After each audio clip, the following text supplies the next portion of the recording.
Hi, my name is Ashlyn and I'm on a journey to own a mortgage-free home in the next 5 years.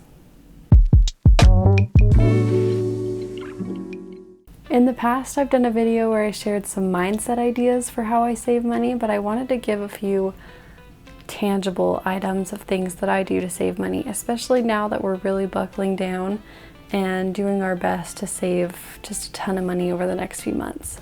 Number one for me is a budget.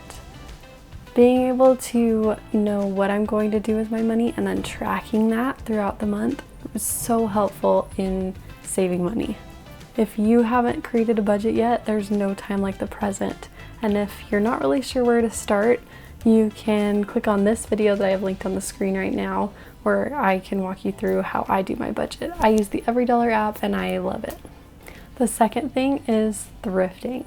It's a little bit embarrassing how late to the game I am on this, but thrifting is my new go-to.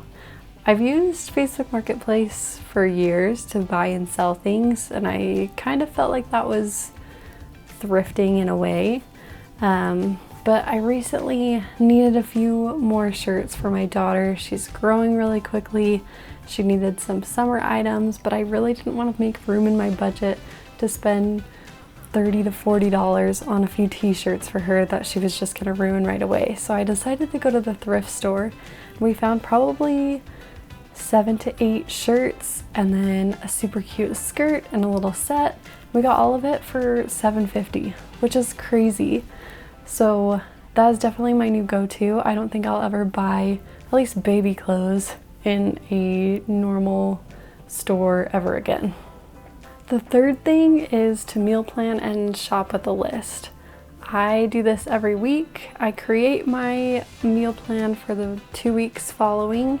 I make a grocery list based off of that meal plan, and then I go shop the deals based off of that list that I've created.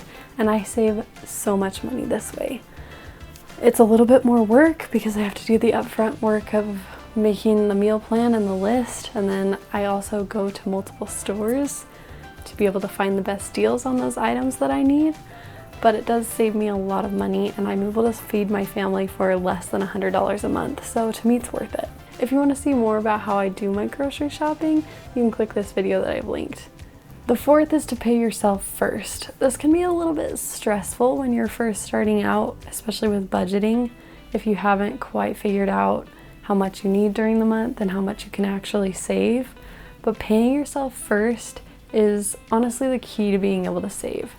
Because if you pay yourself, put that money in an account where you have made the rule that you can't touch it, then you kind of are forced to live off the rest of that money for the rest of the month. Obviously, you have to be careful with this and realistic in how much you're putting away in your savings so that you don't have to go back and get it back out. But when you do this, you're so much more likely to be able to save the maximum amount of money per month. Lastly is don't surround yourself with situations where you're tempted to spend money that you don't need to. So this can be kind of sneaky. Obviously, there's the things like walking around stores when you don't need anything, running into Target when you don't have a list, that sort of thing. But also having apps on your phone is a really sneaky way of doing this.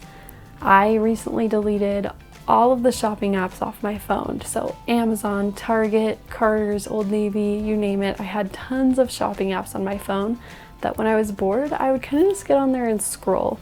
And that led to a lot of adding things to my cart, thinking about them for a while, really convincing myself that I needed those things, and then checking out and buying them, even though I didn't actually need those things. It can feel like a little bit of a sacrifice to delete those apps off your phone, especially if it's a habit that you're used to having.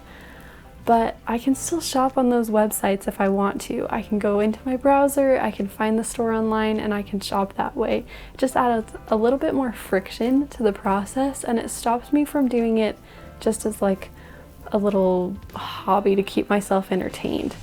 So if you kind of struggle with always putting things in your cart that you probably don't need and convincing yourself that you need them to, deleting those apps is an awesome way to get out of that habit.